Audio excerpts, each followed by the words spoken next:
네, 뭐 이름이야 그 여러 번 지금 바뀌지 않습니까? 예. 중앙정보부에서 국가안전기획부로 국가정보원으로 이번에 뭐 대외정보 뭐 이런 거로 다시 대외정보 뭐라 그랬죠? 대외안보정보원. 대안보정보원으로 대외안보정보원.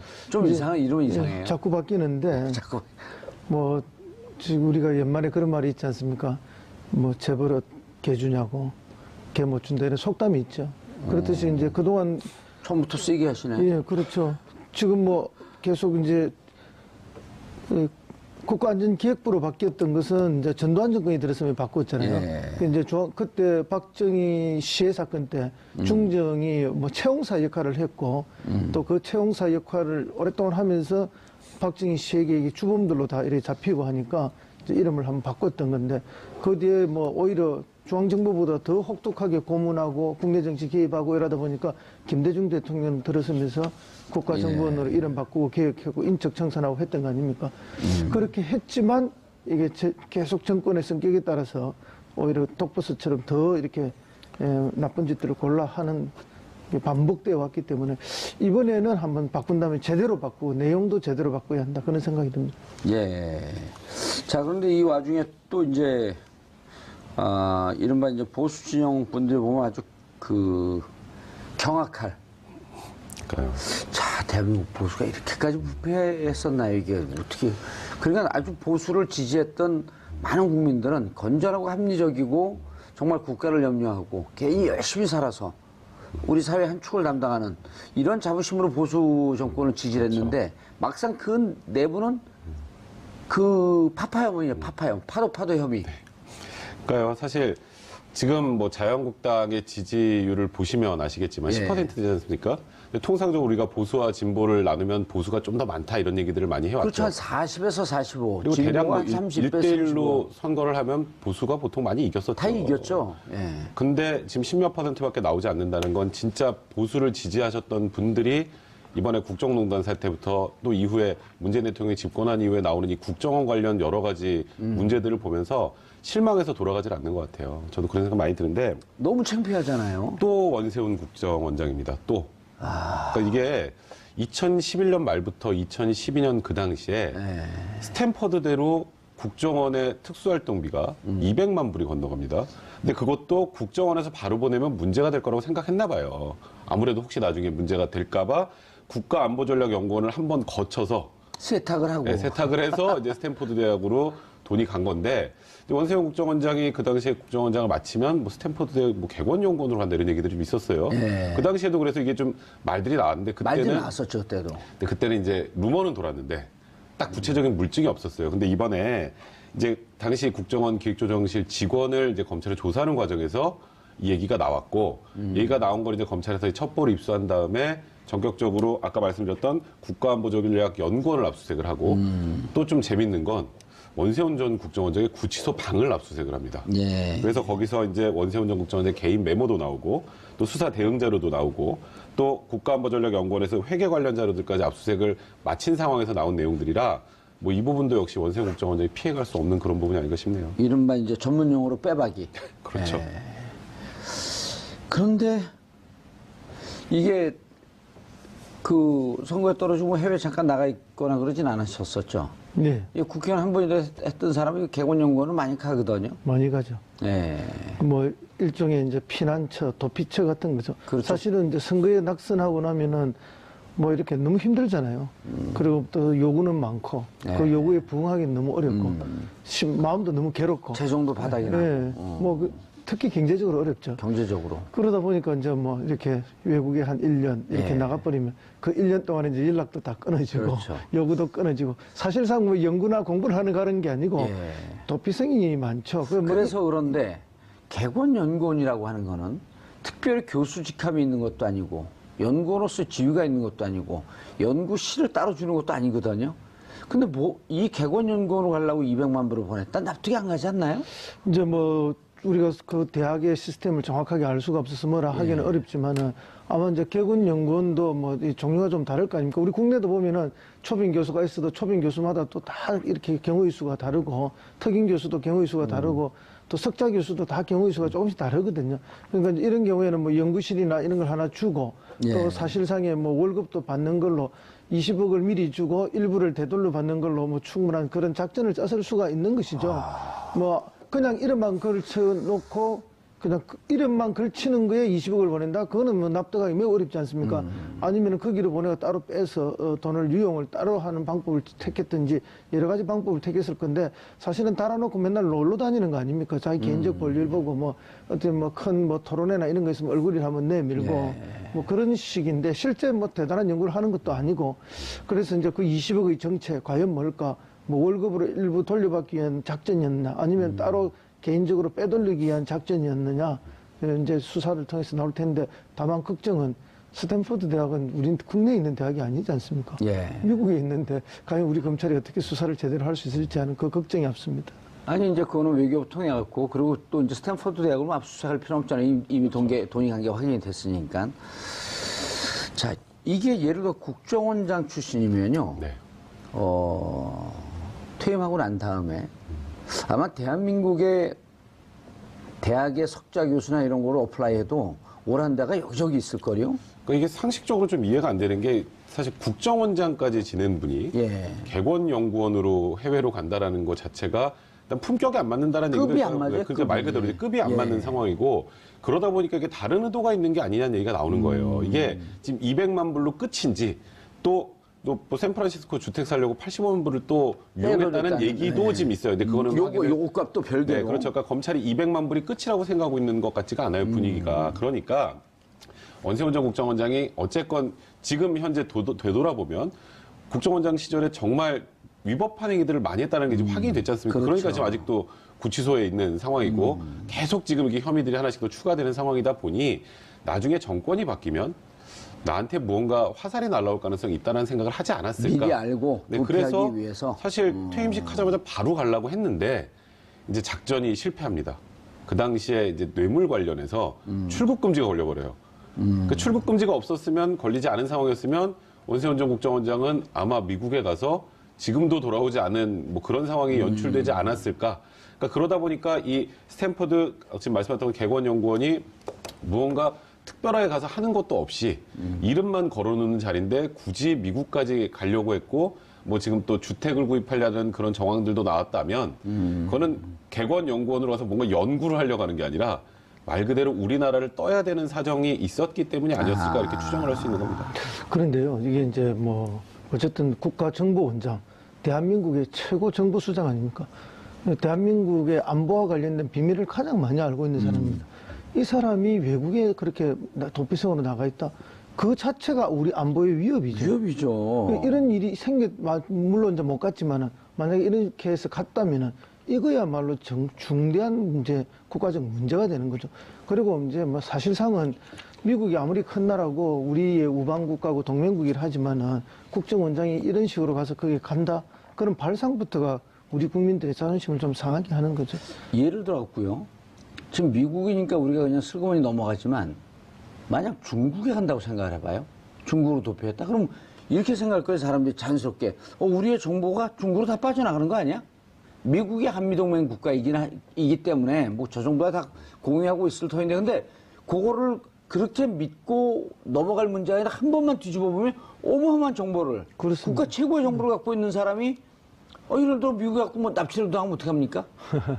그런 문제가 있죠. 그리고 또 미국 정부가 아무리 우리 동맹국이라 하지만은 우리의 국익과 미국의 국익이 언제나 완벽하게 일치하는 일치하지 것은 않죠. 않죠. 예. 그런 면에서 보면 우리 국가정보원장이 미국에 가서 우리의 정보를 미국에 중대한 정보들을 흘리고 있다. 이거는 우리 국에 아주 심각한 위협이 될 수도 있는 문제죠.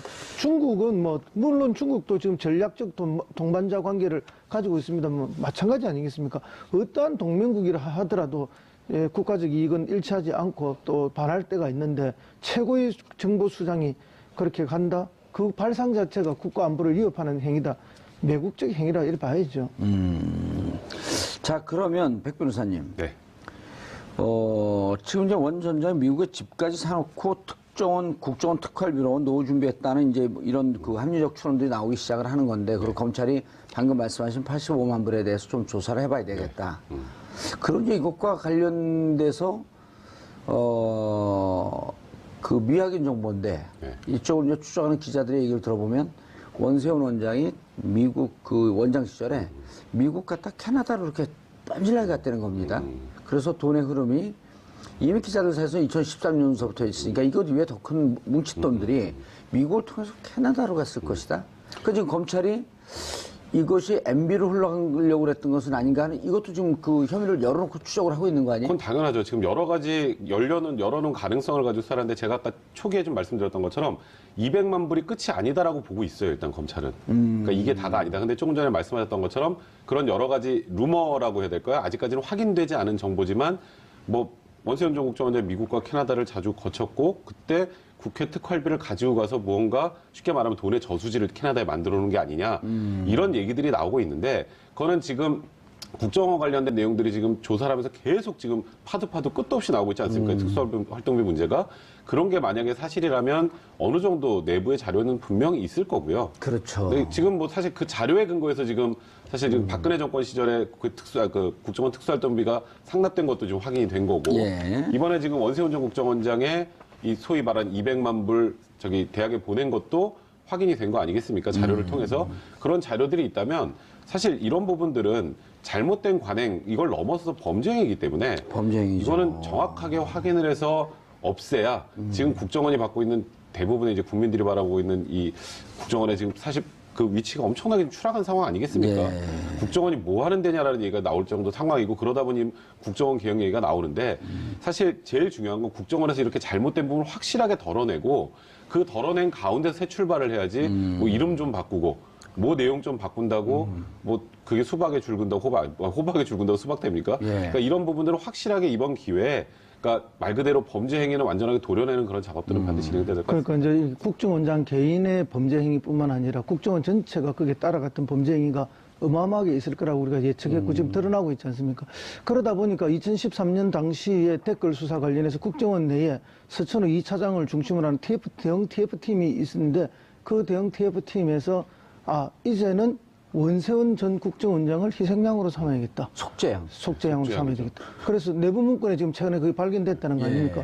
그렇게 해서 이 사람의 개인 비리를 오히려 검찰에 제공을 하고 그렇게 해서 그런 형식으로 해서 그렇게 해서 정리해버리고 국정원은 조직 보호를 하고 이래가는 그 이제 안까지 나왔다는데 이제 검찰 측에 그런 제안을 하니까 검찰 측에서는 공식적인 개통을 통해서 제안 들어온 거 아니기 때문에 거절했다는 거 아니에요. 이제 그런 이야기가 나올 정도니까 그러면 서천호 국정원 당시 2차장 지금 구속돼 있지 않습니까? 이런 사람들은 그 밑에 방금 아까 그 자금의 저수지 이야기했는데 어마어마한 비리의 저수지를 스스로가 다 잘 알고 있다는 거죠. 그래서 조직 보호를 위해서 오히려 원세훈을 개인 비리로 날리려고 했던 그런 기회까지 있었다는 거 보니까 엄청난 내용이 더 숨어 있을 거라고 봅니다. 범죄를 한 거죠, 범죄를. 그 빅딜이 돼도 범죄 아닌가, 이거는? 그렇죠. 그거야말로 그것도 증거 역시도 은닉. 직권남용이 될 직권남용, 거고요. 예. 거기다가 이제 그런 관련된 증거들 타인의 범죄의 증거를 이제 은닉하는 은닉하면 거죠. 그럼 이제 증거은닉죄도 해당할 수 있는 상황이 되고요. 그러니까 지금 사실 국정원이 실망스러운 건 사실 제가 기억하기에 한 몇 달 전부터 거의 매일 일면에 국정원 얘기가 나올 정도의 상황이 연출되다 보니까 사실 국정원이라는 조직도 굉장히 우리나라에서 중요한 조직이죠. 중요하죠. 어쨌건 남북 분단 상황 하에서 국정원의 역할도 굉장히 중요한데 문제는 엉뚱한 짓을 하더라고. 정작 중요한 본연의 임무를 제대로 하지 못했던 내용들까지 지금 나오고 있기 때문에 사실 이제는 국정원이 정말 반드시 있어야 되는 본인들의 조직이 있어야 되는 이유를 몸소 국민들한테 보여주지 않으면 계속되는 신뢰를 잃는 건 어쩔 수 없는 지금 구조 아닌가라는 지금 안타까움이 듭니다. 일단 이 200만 불이 국정원 활동비였는데 개인적으로 빼냈다. 그리고 지금 그 스탠포드 대학에 들어가서 그 하나의 계좌에 잠자고 네, 있다. 잠자고 있다 봅니다. 자, 그럼 이것이 국고 손실죄에 또 해당하는 거 아닌가요? 그러니까 이건 전형적인 국고 손실죄죠. 그러니까 이게 사실 일반 회사에서 돈을 이렇게 빼돌리면 무슨 죄죠? 배임 횡령이요. 횡령죄잖아요. 근데 횡령죄 중에 국가에 있는 돈을 이렇게 빼먹어서 갖고 나가면 그건 이제 횡령죄가 아니라 국고 손실죄가 됩니다. 예, 그래서 어마어마 그 죄형이 지금 크잖아요. 사실 원세훈 전 국정원 지금 4년형 받은 상황이죠. 예. 근데 지금 너무 뭐가 많이 추가돼서 원세훈 국정원장은 지금 이런 분위기로 가면 10년 안에 나오기 힘들다는 얘기도 나와요. 20년 안에도. 근데 그래서 사실 원세훈 전 국정원장이 어쨌건 한번 구속됐다가 풀려났었죠. 예. 그랬다 다시 구속이 돼서 사실 그게 제일 힘듭니다. 차라리 계속 쭉 갇혀 있는 게 낫지 한번 나왔다가 그렇죠. 들어가면 한번 그걸 나왔다 들어가면. 거기다가 또 원세훈 전 국정원장이 굉장히 지금 구치생활 잘 못 견딘다는 얘기들이 나오거든요. 예.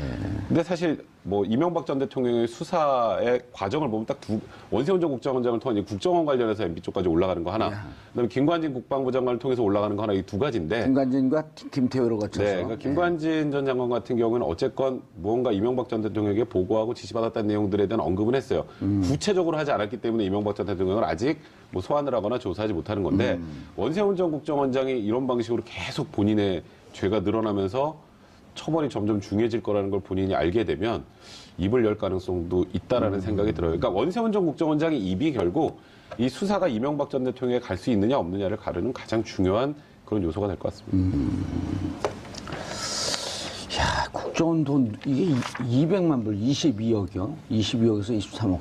눈먼 돈을 이렇게 썼던 거 아니에요? 그러니까 하나를 보면 열을 할 수 있다고. 특활비 한 4,500억 정도로 그냥. 어디 썼는지 잘 모르죠. 뭐 워낙 공작을 많이 해서. 근데 뭐 사실은 그동안 뭐 간첩 조작 사건이나 이런 것도 많이 예, 있어요. 그런 그런 것도 조작을 많이 하려면 했었죠. 얼마나 예. 돈이 들겠습니까? 이제 진짜 우리 국가 안보를 위해서 쓰라는 특활비가 국가 안보를 위해서 쓴 게 아니고 뭐 정권 안보를 위해서 간첩을 잡는 게 아니라 멀쩡한 시민을 간첩으로 조작하는 데 쓰이거나 이런 식으로 쓰여있다는 게 정말 안타까운 거고요.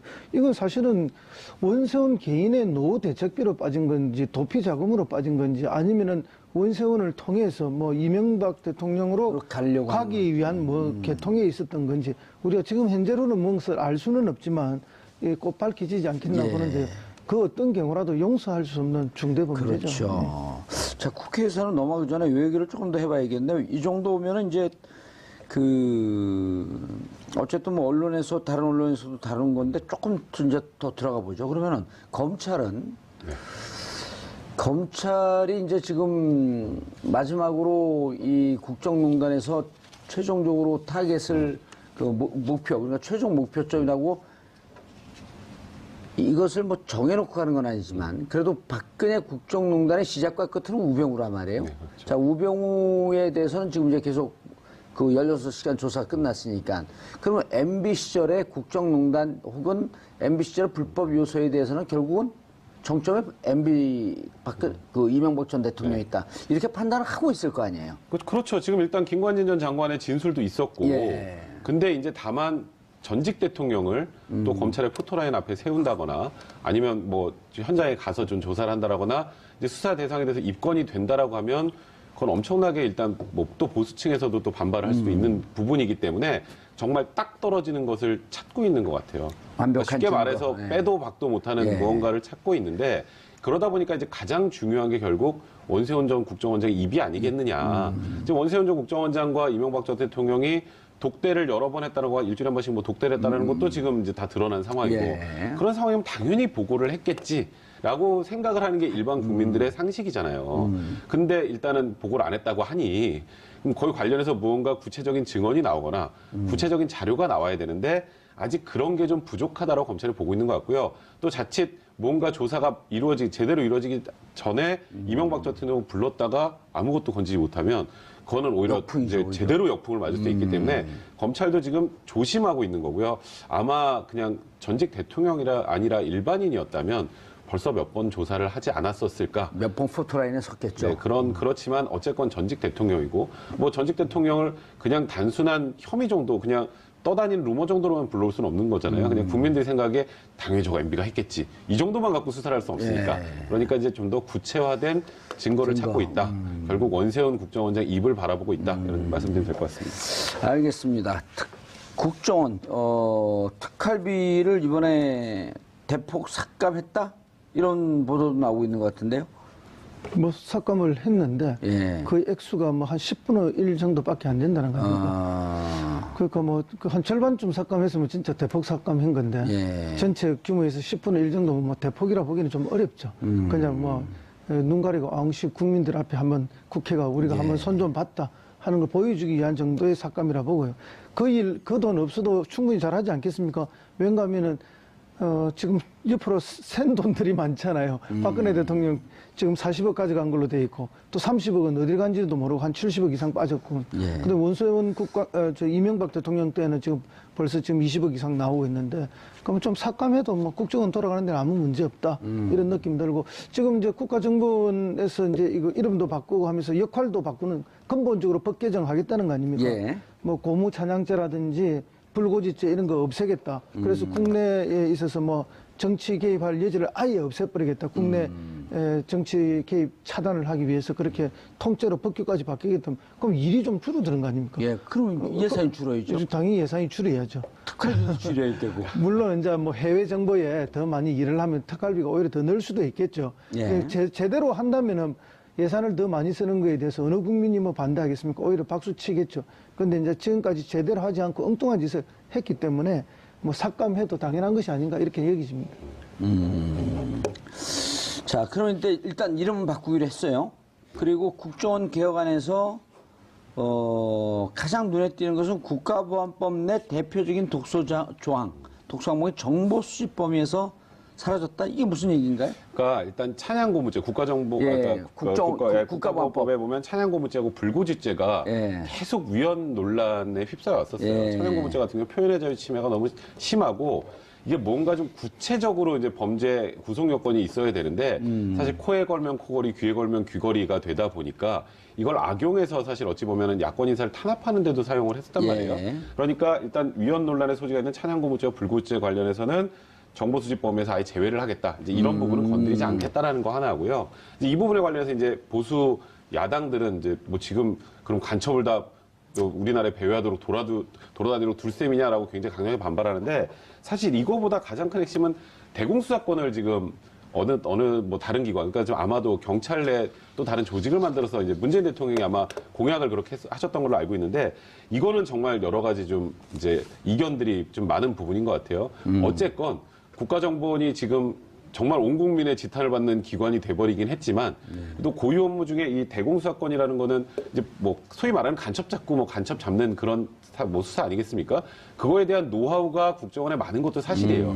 그 많은 노하우를 그냥 버려버리고 새로운 조직에서 새롭게 시작하는 게 과연 맞는지 그에 대해서는 좀 논란의 소지가 있는 것 같습니다. 그러니까 대공수사권의 범위, 그러니까 대공수사권이라는 이름을 가지고 뭐 소위 민간인을 사찰하고 이렇게 악용을 해왔던 것들이 문제라면 그 악용의 소지를 없애는 방향으로 바꾸는 게 맞지 않을까 이런 얘기들이 있는 상황입니다. 그 악용의 소지를 없애기 위해서 바꿔왔죠. 그런데 아무리 바꿔도 계속 악용을 해왔기 때문에 근본적으로 뿌리를 드러내야 된다. 뿌리채 뽑아야 된다는 게 이번에 이제 개혁의 핵심인 것 같고요. 그렇기 때문에 아예 폐지해버리고 경찰 수사에 넣는 것이 맞다. 경찰 내에 별도 조직을 만드는 게 맞다. 그러면 1961년에 중앙정보부가 만들어지기 전에는 간첩 수사가 없었습니까? 그 전에 간첩 수사 다 했지 않습니까?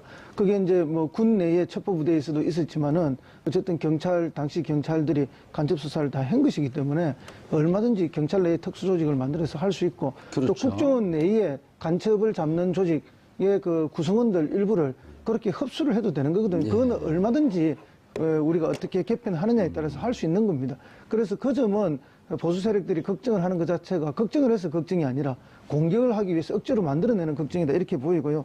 사실은 뭐 저희들이 80년대, 70년대 그런 거 얼마나 많았습니까? 70년대는 긴급조치법이 있었죠. 막걸리 한 잔 마시다가 아유 박정희 너무해 한마디만 하면 다 구속이에요 바로.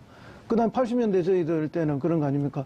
뭐 막걸리 한 잔 마시다가 아이고 이 무엇이 이상해 뭐 한마디만 하면 바로 잡혀가서 국가보안법으로 고무 찬양이 되거나 뭐 이렇게 됐는데 그래서 흔히 우리가 그때 80년대 보안법을 막걸리 보안법을 그렇죠. 하지 않습니까? 막걸리 한 잔 마시다가. 뭐 기분 나빠서 대통령 욕 한 번 하거나 뭐 북한도 뭐 쌀 생산이 오래 많이 됐다던데 한마디 하면 바로 고무 찬양이잖아요. 이런 소지들을 없애는 것이 맞는 거죠. 엉터리 간첩을 잡아라 했는데 있는 간첩 잡지는 못하고 없는 간첩을 조작해서 만들어내는 그런 것은 이제 더 이상 해서는 그것도 다 정치적으로 악용하기 위해서 그랬던 거 아닙니까? 예. 정권의 그 어떤 순간적 위기 이런 걸 모면하기 위해서 항상 간첩 사건이 엉터리로 만들어졌던 거 아니에요? 백 변호사님, 근데 이제 국정원이 보통 이제 우리가 특별 뭐 사법경찰 이런 것도 그 수사권이 있단 말이에요. 지금 현재 국정원이 대공, 정보수 이런 거에 대해서 수사권이 있잖아요. 이 그렇죠. 수사권 부분은 어떻게 해야 되나요? 그러니까 지금 그 부분을 아예 다른 쪽으로 넘기겠다라는 게 이번에 어찌 보면 개혁안의 핵심인 것 핵심인 같아요. 것 같아요, 그게. 그러니까 지금 조금 전에 말씀하셨던 것처럼 저도 그 부분은 충분히 이해가 됩니다. 어떻게든 그래도 지금 과거부터 대공수사를 계속 해왔던 그게 이제 물론 과거에 잘못된 것도 있었고 최근에 보수 정권 하에서도 또 이 대공수사권이라는 미명하에 민간인을 사찰하고 했던 것들이 지금 드러났기 때문에 사실 국정원 입장에서 입이 10개라도 할 말은 없겠습니다만 서원 국정원장도 그런 얘기를 하죠. 그래도 대공수사 관련해서는 그래도 국정원이 제일 낫다라는 얘기도 이제 지금 현직 국정원장도 한 상황이고 어쨌건 뭐 미우나 고우나 국정원이라는 조직이 예. 우리나라 지금 남북 분단 하에서 지금까지 잘못된 관행만 없애고 본인들이 가지고 있는 노하우를 기초로 해서 뭐 정보 수집하고 수사하고 같은 쪽으로 가야지 한쪽은 정보 수집하고 저쪽 다른 조직에서는 수사만 하고 이것도 사실 현실적으로 좀 맞지 않지 않겠습니까? 예. 이제 그런 부분들을 좀 지혜롭게 할 수 있는 방법을 찾아보는 게 좋지 않을까? 전 아까 그 허성 비서관님하고 생각이 조금 다른 게 이 대공수사권 자체를 국정원에서 뺏어버리는 게 물론 겉으로 보기엔 대공수사권, 네. 정보 수집이 아니라 대공수사권. 네. 그걸 뺏어버리는 게 이제 국민들이 많은 국민들이 속 시원할 수는 있을 것 같으나 그래도 여기 국정원에 가지고 있는 노하우 자체를 아예 없애버리고 새로운 조직을 만들어서 다시 처음부터 시작해야 되는 상황이 과연 옳은지 그러니까 이거는 보수와 진보를 저도 떠나서 드리는 말씀인데요. 그런 부분에 대해서는 좀 우려가 되는 부분이 사실입니다. 그러니까 지금은 이제 정부에서 새 조직을 만든다는 거 아닙니까? 경찰 내에. 그럼 새 조직의 구성을 만들어야 될 거 아닙니까? 그럼 기존 경찰 내에서 대공의 업무에 뛰어난 사람도 모으겠지만은 결국 국정원에서 지금까지 대공 업무를 했던 전문가들을 그 조직에 새로 사람만 이관되는 그런 경우의 수도 나올 수 있거든요. 그러면 이게 이제 상실되는 게 아닙니다. 그 기능과 역할, 축적된 노하우가 그대로 같이 넘어가는 것이기 때문에 다만 이제 경찰 조직에 일부러 들어가게 되면은 이어서 이제 정치 사찰을 하기 매우 어려워지는 거죠. 근본적으로 이제 국내 정책 개입이 또는 그런 조작이 불가능해진다. 국정은 독자적으로 있으면 이거 누가 들여다볼 수가 없는 상황이니까 그 속에서 마음껏 자기들이 돈도 마음대로 썼고 수사 조작도 마음대로 했던 이런 부분들을 차단할 수 있다 이런 거지. 이제 백 변호사님께서 말씀하시는 것처럼 그런 이제 노하우나 축적된 것들을 깡그리 날려버린다. 전혀 저는 그렇지는 않다고 봅니다. 정부 조직이라는 게 그렇게 함부로 되는 것은 아니다. 자, 그럼 이제 문제가 이런 게 있을 것 같아요. 지금 이제 두 분 얘기가 다 설득력 있어요. 제가 보면은 지금 수사권을 갖고 대북 정보 안보 관련해서 수사권을 하라고 발의하라고 했더니 지난 이제 서울시 공무원 유우성 간첩 사건 그거는 그 유우성 본인이 그렇고 중국에 갔다 오자는 꼼짝없이 지금 한 10년, 15년 감옥을 살 뻔했어요. 지금 다행히 변호사하고 만나갖고 결혼도 해갖고 이제 행복하게 살고 있는데 그게 수사권에서 기인한 거거든요. 제일 이상적인 방법은 정보에 관련, 정보 수집에 관련 수사권까지 주고 이 수사권을 남용할 수 없게끔 딱 제한하는 이게 있으면 제일 좋은 거거든요. 그러니까 제가 말씀드렸던 게 그런 부분이에요. 그러니까 어쨌건 계속 해왔던 곳에서 그래도 제일 어쨌건 정보도 많고 뭐 수사도 지금까지 해왔으니 제일 전문가들 아니겠습니까? 그렇다면 아니 그리고 검찰에 주로 이제 이런 그 정보 담당 그 수사하는 데가 공안 쪽이잖아요. 그렇죠. 지금 요즘 이제 간첩 이런 문제가 없어지니까 공안이 주로 선거법을 다루는데 원래 공안이라고 하는 것이 그렇죠. 대북 정보 이제 국정원의 수사에서 그쪽으로 많이 넘기는 거죠. 그분들 얘기를 들어보면 정말 검찰 수사력으로는 그 대공이나 이런 걸 수사를 할 수가 없대요. 국정원에서 주는 걸 받아고 할 수밖에 없다는 거거든요.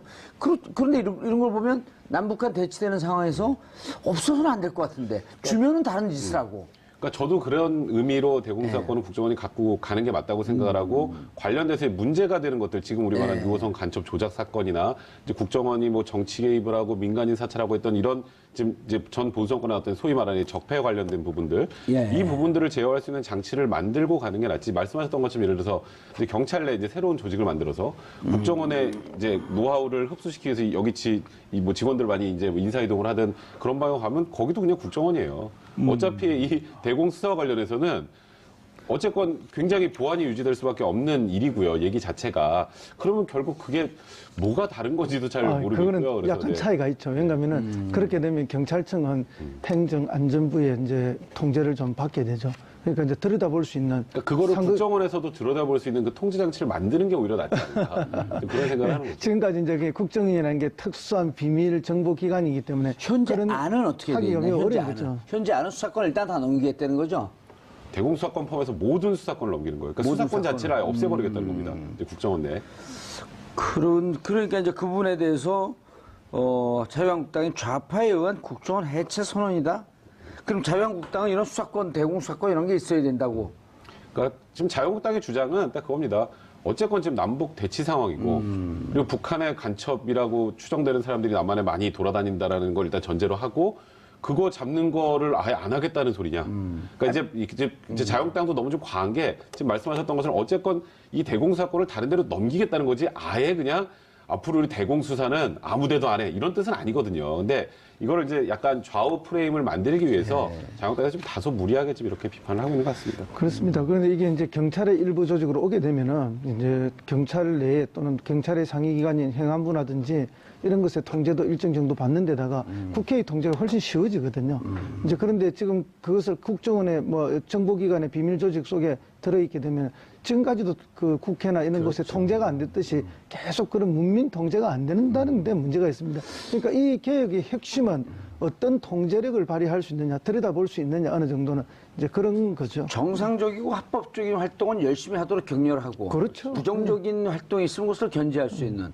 그럼 어쨌든 이제 수사권을 넘긴다고 그랬으니까 그럼 넘기면 이제 대안은 이렇게 돼야 되겠네. 넘긴 수사권과 국정원의 정보팀들과 얼만큼 긴밀하게 이게 협조가 이루어질 것이냐. 근데 그게 이제 쉽지 않을 것 같다는 거예요. 저는 개인적으로 생각할 맞아요. 때. 쉽지 않아요. 이게 같은 조직에서 정보와 수사가 같이 이루어지면은 제일 이상적이죠. 이렇게 잘만 되면. 근데 지금 워낙 이상한 모습을 국정원이 많이 보여주다 보니까 지금 이런 얘기까지 나오고 있는 상황인데 좀 그렇습니다. 이번에 그 국정원 관련해서 적폐청산 TF를 통해서 굉장히 많은 국정원의 잘못된 소위 그릇된 관행들이 이제 하나둘씩 다 이제 수면 위로 올라오고 그리고 그에 관련됐던 사람들이 이제 전원 지금 처벌을 받아야 되는 그런 상황이 된다면 지금 이제 국정원 내에서도 우리가 뭔가 불법적인 일을 하면 이렇게 제대로 처벌받을 수 있구나라는 거는 충분히 지금 보여주고 있는 것 같아요. 그렇다면 이런 방식으로 진행을 하는 게 맞지 굳이 이 국정원이라는 그 기관 자체를 이렇게 소위 이렇게 좀 잘라내서 딴 데로 넘기고 할 작업까지 해야 될 필요가 있을까?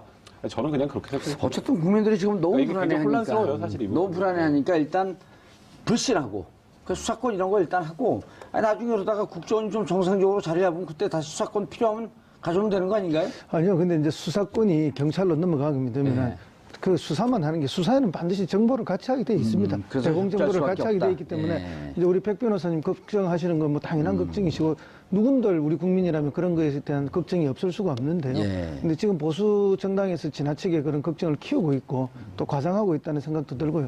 그 경찰의 특수 조직으로 들어가면 그 내에서 수사와 정보가 다시 대공 정보는 그 내부에서 다 되고 경찰 정보는 또 얼마나 어마어마합니까? 사실은 정보 국정원의 정보 분석이라는 것이 대개 경찰 정보에 의존하는 게 더 많습니다.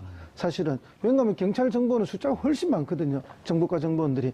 그렇기 때문에 국정원에서 생산되는 거는 대개 이제 경찰 정보를 받아서 그것을 좀 과학적으로 더 분석하는 분석력이 뛰어나다 이런 이야기를 흔히 많이 합니다. 그렇기 때문에 저는 뭐 오늘 이 방송을 듣는 우리 서울 시민이나 국민들께서도 그 부분은 전혀 걱정하실 게 없다. 경찰로 넣으면 경찰의 독자적 정보도 있지만 또 수사권이 가면 그 수사권 내에서도 그 대공 정보가 또 활성화되게 되어 있습니다. 그렇기 때문에 걱정하지 마시라. 예, 청와대 있을 때 어디 있었죠? 저는 민원제도 혁신비서관이었습니다. 정보를 다루진 않았었네. 다루지는 않지만, 예, 뭐 이렇게 이제 경찰 정보가 어떻게 돌아가고 국정원 정보가 어떻게 하는 그 정도는 뭐 예, 어느 정도는 알 수가 있죠. 그렇죠. 그리고 그러니까 이제 일단 지금 상황에서는 국정원의 힘을 빼는 게 좀 중요한 것 같아요. 그렇습니다. 힘을 빼는데 빼는 부분이 어딘지가 정확하게 타겟이 돼 있는 것이고 예. 또 동시에 힘을 또 실어줘야 되지 않습니까?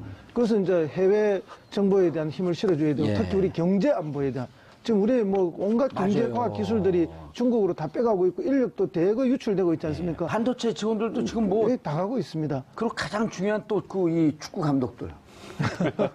그 중국으로 다 넘어가요. 그냥 갑니까? 가면서 돈을 많이 주니까 참. 가면서 리베 모든, 다섯 배 주고. 모든 기술 지식 다 들고 가는 거죠. 그래서 이제 이런 부분에 대해서 결정적인 것들을 관리하고 통제하는 역할에 국정원이 가장 앞서야 되고 그런 역할에 특활비는 더 줘도 되죠 지금. 예. 그런데 이번에 개혁안에 이제 보면 국정원의 권한을 제한하는 조항만 있는 것 같았는데 국정원 직원에 대한 수사가 이제 뭐 검찰이든 혹은 공수처가 돼서 이제 고위직급 국정원 내에서 이 수사가 직무상 기밀 누설의 우려가 있을 때 우리 직원 수사해 나쁜 짓을 했는데 딱 국정원장이 보기에 이러다 보면 우리가 좀 문제가 될 것 같아. 원장의 요청이 있으면 수사 중지를 이게 참 저는 이 규정을 왜 만들었는지 이해는 돼요. 왜냐하면 예. 국정원이라는 데가 굉장히 많은 정보를 다루는 곳이기 때문에 이게 뭐 외관상 위법행위로 보일지 모르겠지만 굉장히 중요한 정보 자산인 경우도 있잖아요. 그렇죠. 그런 경우에 이제 국정원장이 이 부분에 대한 수사는 좀 중단해 달라. 이거는 뭐 국익하고 안보와 관련된 부분이다라는 취지로 이제 수사를 중단을 요청할 수 있다는 조항이 들어가는 건 이해는 되는데 이제 이것도 악용이 되면 예를 들어서 이 국정원 직원이 국정원장의 어찌 보면 비위 사실하고도 연결되는 범죄에 연관됐을 때 네. 이거 내 거 까지겠는데 뭐 수사 좀 하지 마세요라고 할 수도 있기 때문에 그러니까 이게 이 조항을 둔 이유는 이해가 되나 이 조항 역시 좀 악용될 소지가 있다 보니까 이걸 또 독소 조항이라고 하는 그런 좀 뭐 움직임도 좀 있는 건 사실입니다. 예. 이게 참 어려워요. 예. 그러니까 국정원의 지위. 그러니까 국정원이 애당초 자기 설립 취지대로 했으면 되는데 지난 9년 동안 국정원이 제 역할을 안 했기 때문에 자꾸만 이런 문제가 생기는 거 아니에요? 그러니까 9년 동안 지금 우리 국민들이 두 눈을 목도로 하고 있는 게 몇 개월째 국정원이 맨날 일면 톱을 달리고 있는 그것도 국정원이 잘한 건 하나도 안 나오고 뭐 국정원장이 뭐 돈을 청와대 상납했네, 국정원장이 뭐 자기 해외에다 돈을 빼돌렸네, 속죄양 카드가 속죄양 되었네. 카드가 됐네, 뭐 거기다 국정원에 관련된 사람들 지금 얼마나 많이 구속됐습니까? 맞아요. 근데 그러다 보니까 국민들의 실망이 극에 달했고 이거 변하지 않으면 이제 안 돼 하다 보니까 여기까지 온 건데 사실 지금 국정원에서 진짜 열심히 일을 해왔던 또 지금 그냥 묵묵하게 자기를 해왔던 국정원 직원들 입장에서는 또 굉장히 사기가 떨어질 만한 상황이 또 연출되는 게 아닌가 그런 걱정도 좀 됩니다. 사실. 이번 개정안에 남긴 국정원 정보 수집 범위를 보면은 국외 및 북한 정보, 방첩 대테러 국제 범죄 조직, 방위산업 경제안보 침해. 이런 것들 해야 되는 거 아니에요? 굳이 뭐 이 범위를 이렇게 정해놓을 필요가 있나? 이렇게 이제 범위를 정하는 거는 또 이거 왜 해서는 안 된다는 걸 분명히 하는 그렇죠. 거죠. 예. 그거 이제 그러기 위해서는 범위를 명확하게 해주는 게 필요하죠. 그렇게 안 해놓으면 막연하게 전체 범위가 되면은 이제 나중에 어떤 위법한 행위를 했을 때 이게 처벌하기가 매우 어려워지는 게 있죠. 그렇기 때문에 이제 직무 범위를 명확하게 선을 꺼주는 거는 좀 더 필요한 시점이 됐다 이렇게 보고요. 예. 어쨌든 우리 백 변호사 늘 수염이 멋있는데요. 중앙정보부에 가면 수염을 강제로 빼는 경우가 있었습니다. 그게 이제 예전에 예. 코털 뽑을 때가 제일 아파요. 김성근 씨 쌍용 회장님. 예. 그래 이제 그 사인방들 반란 일으켰을 때 고문하고 코트를 뽑고 이렇게 했는데 그게 이제 중앙정보부가 맨 처음에 설립될 때는 방금 우리가 계속 이야기했듯이 대공 업무를 위해서 주로 설립한 거 아닙니까? 예. 근데 실제 역할은 그것보다는 주로 정치 보복이나 정치 공작을 해왔던 거예요. 알겠습니다. 그게 뭐 하나도 변하지 않고 그대로 지금 있었던 거 아닙니까? 지난 9년간. 알겠습니다. 정말 국정원이 날마다 이제 일면 톱을 장식하는데 좀 좋은 의미로 일면 톱을 좀 장식해야 될 필요가 있고 어쨌든 원세훈 원장에 대한 수사는 조금 더 타이트하게 진행되고 그것이 곧 MB로 갈 개연성이 조금 더 넓어졌다. 그렇죠. 어쨌건 원세훈 전 국장의 새로운 비위 사실들이 계속 나오고 있기 때문에 개인 비위고 다. 근데 이게 단순하게 본인 개인의 비위일까 아니면 윗선에 무슨 뭔가 명령이나 요구가 있었던 것인가 이런 부분에 대해서는 끝까지 수사를 해서 밝혀내야죠. 알겠습니다. 그리고 국정원이 자체 개혁안을 내놨기 때문에 정말 국가의 안보, 정보를 위해서 좀 활동하는 그러한 기관으로 거듭나기를 바라겠습니다. 원세훈 전 국정원장이 이런 방식으로 계속 본인의 죄가 늘어나면서 처벌이 점점 중해질 거라는 걸 본인이 알게 되면 입을 열 가능성도 있다라는 생각이 들어요. 그러니까 원세훈 전 국정원장의 입이 결국 이 수사가 이명박 전 대통령에 갈 수 있느냐 없느냐를 가르는 가장 중요한 그런 요소가 될 것 같습니다. 야, 국정원 돈 이게 200만 불, 22억이요. 22억에서 23억. 눈먼 돈을 이렇게 썼던 거 아니에요? 그러면 하나를 보면 열을 할 수 있다고. 특활비 한 4,500억 정도로 그냥 어디 썼는지 잘 모르죠. 뭐 워낙 공작을 많이 해서. 근데 뭐 사실 그동안 뭐 간첩 조작 사건이나 이런 것도 많이 예, 있어요. 그런 그런 것도 조작을 알겠습니다. 하려면 예, 얼마나 예. 돈이 들겠습니까? 이제 진짜 우리 국가 안보를 위해서 쓰라는 특활비가 국가 안보를 위해서 쓴 게 아니고 뭐 정권 안보를 위해서 간첩을 잡는 게 아니라 멀쩡한 시민을 간첩으로 조작하는 데 쓰이거나 이런 식으로 쓰여 있다는 게 정말 안타까운 거고요.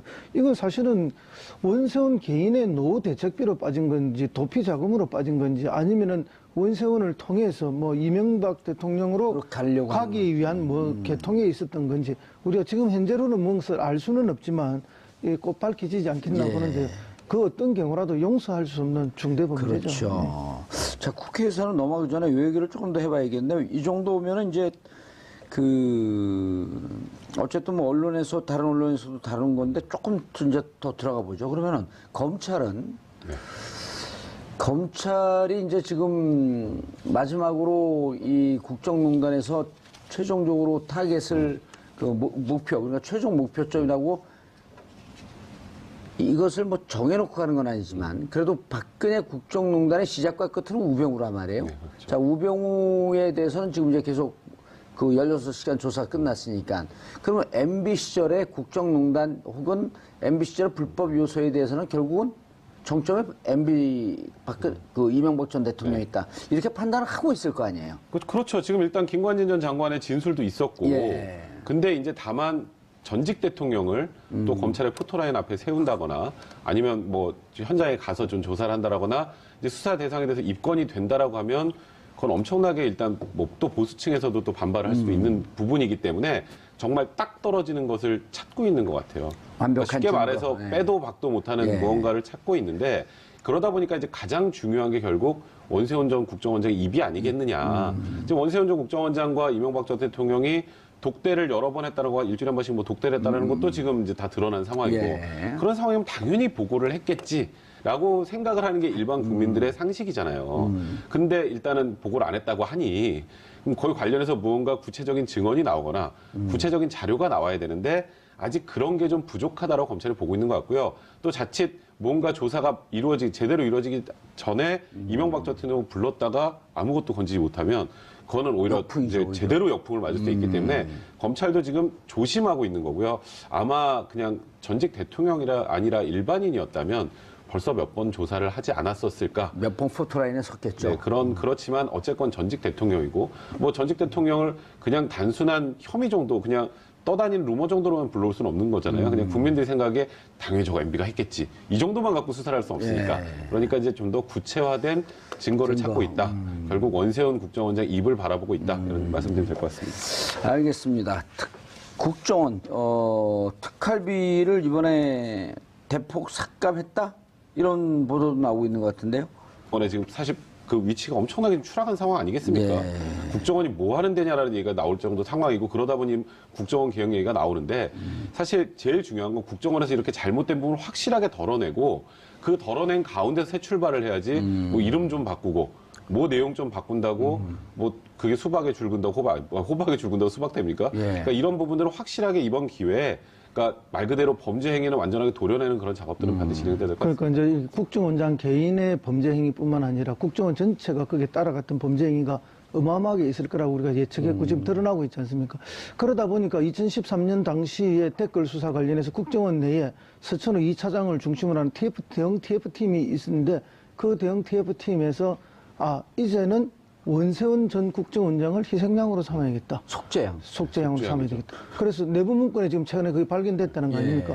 그렇게 해서 이 사람의 개인 비리를 오히려 검찰에 제공을 하고 그렇게 해서 그런 형식으로 해서 그렇게 해서 정리해버리고 국정원은 조직 보호를 하고 이래가는 그 이제 안까지 나왔다는데 이제 검찰 측에 그런 제안을 하니까 검찰 측에서는 공식적인 개통을 통해서 제안 들어온 거 아니기 때문에 거절했다는 거 아니에요.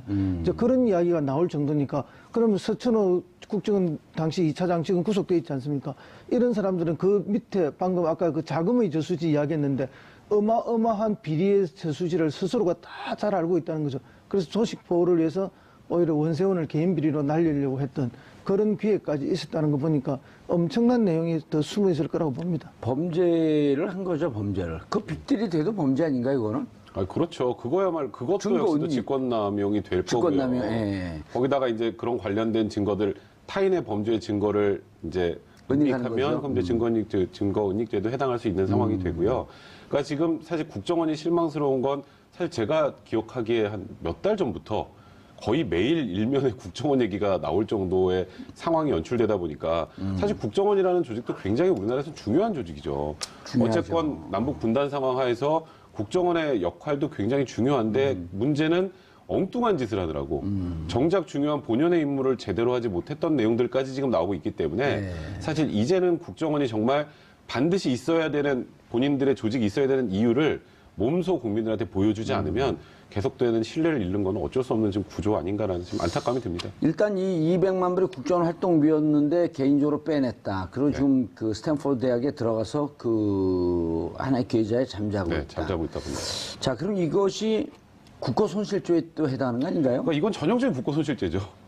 그러니까 이게 사실 일반 회사에서 돈을 이렇게 빼돌리면 무슨 죄예요? 배임 횡령이요. 횡령죄잖아요. 근데 횡령죄 중에 국가에 있는 돈을 이렇게 빼먹어서 갖고 나가면 그건 이제 횡령죄가 아니라 국고손실죄가 됩니다. 예, 그래서 어마어마한 그 죄형이 지금 크잖아요. 사실 원세훈 전 국정원장 4년형 받은 상황이죠. 예. 근데 지금 너무 뭐가 많이 추가돼서 원세훈 국정원장은 지금 이런 분위기로 가면 10년 안에 나오기 힘들다는 얘기도 나와요. 20년 안에 또 이제 그래서 사실 원세훈 전 국정원장이 어쨌건 한번 구속됐다가 풀려났었죠. 예. 그래서 다시 구속이 돼서 사실 그게 제일 힘듭니다.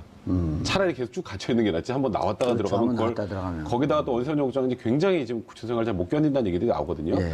근데 사실 뭐 이명박 전 대통령의 수사의 과정을 보면 딱 원세훈 전 국정원장을 통한 이제 국정원 관련해서 MB 쪽까지 올라가는 거 하나, 그다음에 김관진 국방부 장관을 통해서 올라가는 거 하나, 이 두 가지인데. 김관진과 김태호를 거쳐서. 네, 그러니까 김관진 전 장관 같은 경우는 어쨌건 무언가 이명박 전 대통령에게 보고하고 지시받았다는 내용들에 대한 언급은 했어요.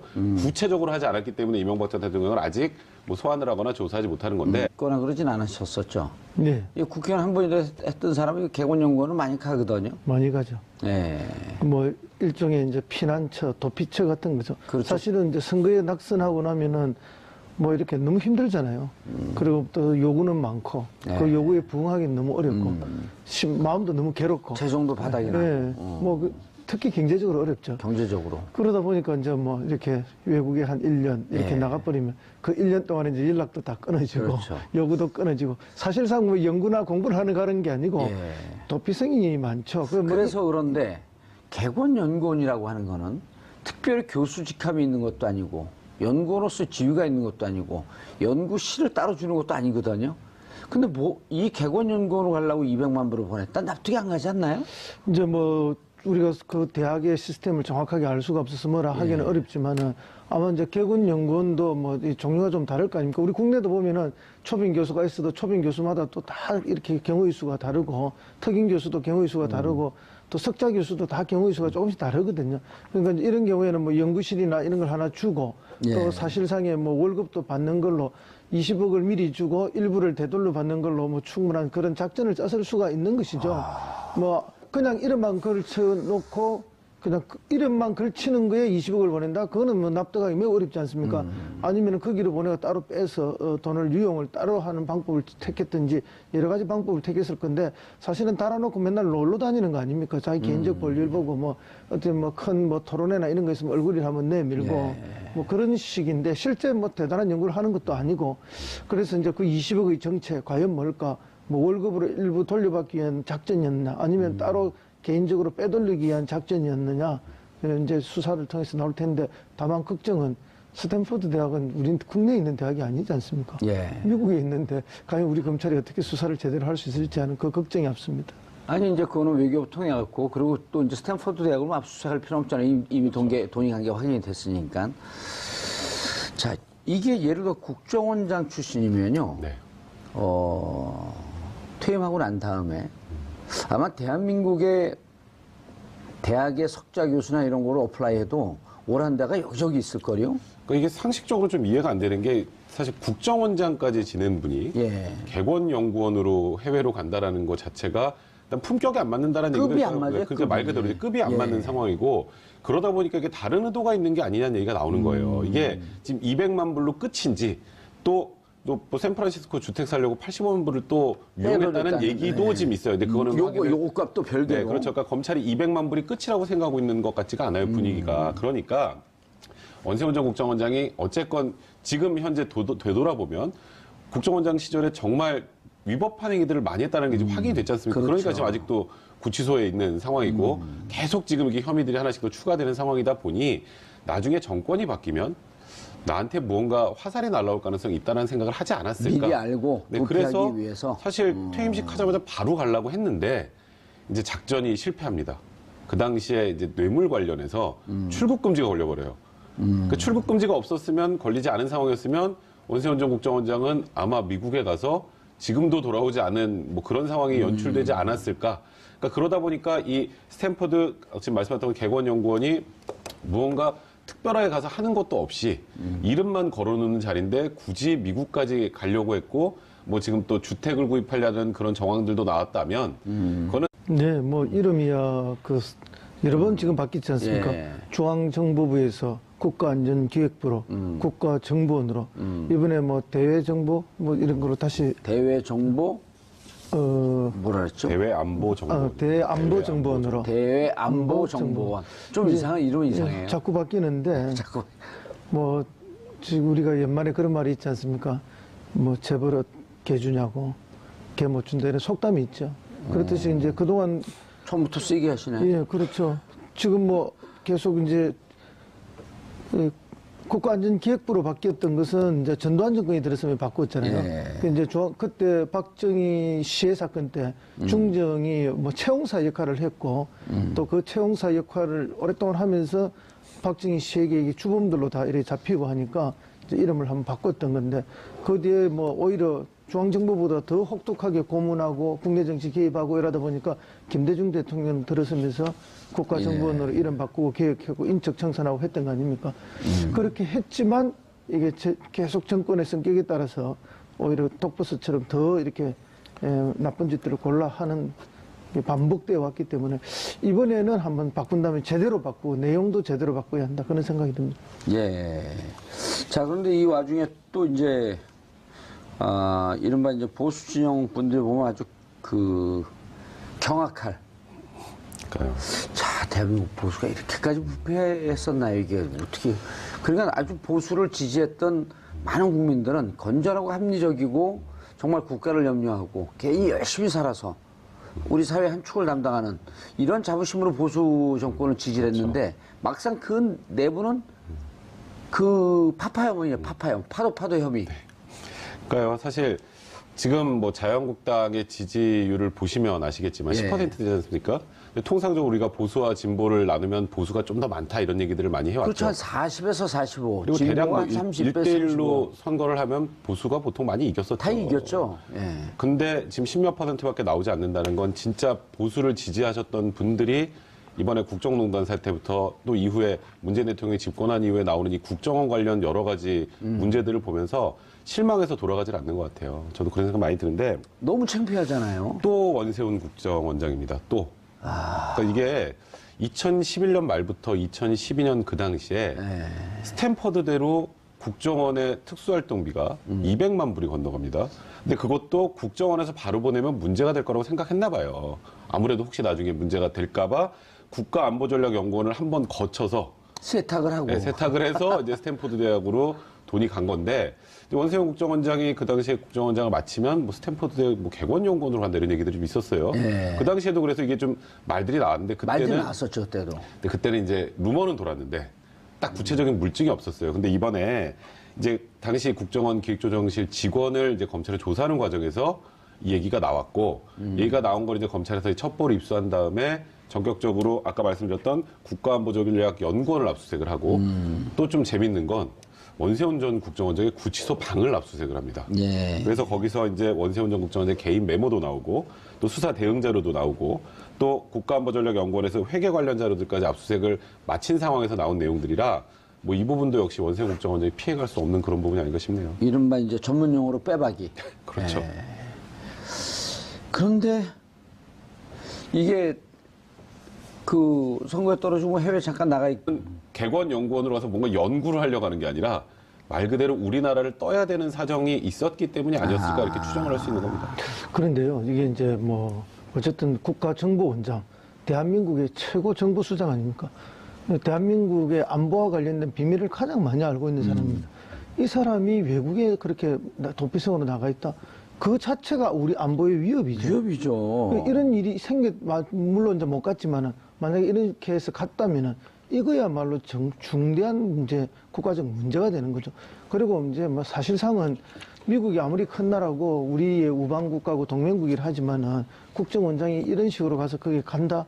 그런 발상부터가 우리 국민들의 자존심을 좀 상하게 하는 거죠. 예를 들어갖고요. 지금 미국이니까 우리가 그냥 슬그머니 넘어가지만 만약 중국에 간다고 생각을 해봐요.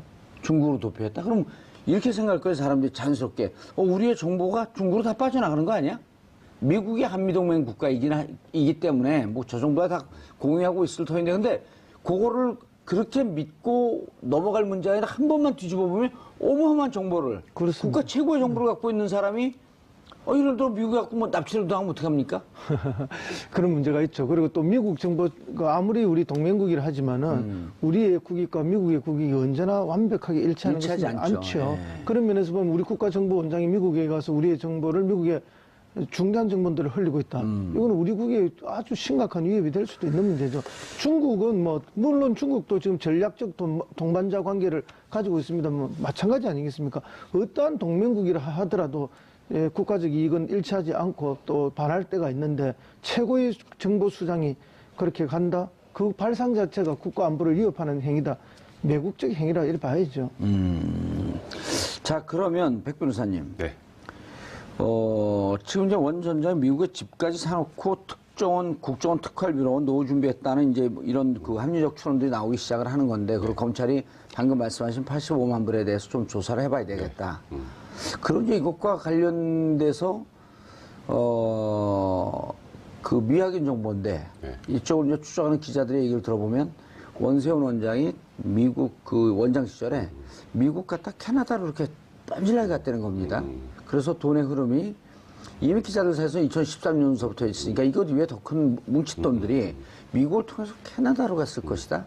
그 지금 검찰이 이것이 MB로 흘러가려고 했던 것은 아닌가 하는 이것도 지금 그 혐의를 열어놓고 추적을 하고 있는 거 아니에요? 그건 당연하죠. 지금 여러 가지 열어놓은 가능성을 가지고 살았는데 제가 아까 초기에 좀 말씀드렸던 것처럼 200만 불이 끝이 아니다라고 보고 있어요. 일단 검찰은. 그러니까 이게 다가 아니다. 근데 조금 전에 말씀하셨던 것처럼 그런 여러 가지 루머라고 해야 될까요? 아직까지는 확인되지 않은 정보지만 뭐 원세훈 전 국정원장이 미국과 캐나다를 자주 거쳤고 그때 국회 특활비를 가지고 가서 무언가 쉽게 말하면 돈의 저수지를 캐나다에 만들어 놓은 게 아니냐 이런 얘기들이 나오고 있는데 그거는 지금 국정원 관련된 내용들이 지금 조사를 하면서 계속 지금 파도 끝도 없이 나오고 있지 않습니까? 특수활동비 문제가. 그런 게 만약에 사실이라면 어느 정도 내부의 자료는 분명히 있을 거고요. 그렇죠. 근데 지금 뭐 사실 그 자료에 근거해서 지금 사실 지금 박근혜 정권 시절에 그 국정원 특수활동비가 상납된 것도 좀 확인이 된 거고. 예. 이번에 지금 원세훈 전 국정원장의 이 소위 말한 200만 불 대학에 보낸 것도 확인이 된 거 아니겠습니까? 자료를 통해서. 그런 자료들이 있다면 사실 이런 부분들은 잘못된 관행, 이걸 넘어서서 범죄행위이기 때문에 범죄행위죠. 이거는 정확하게 확인을 해서 없애야 지금 국정원이 받고 있는 대부분의 이제 국민들이 바라보고 있는 이 국정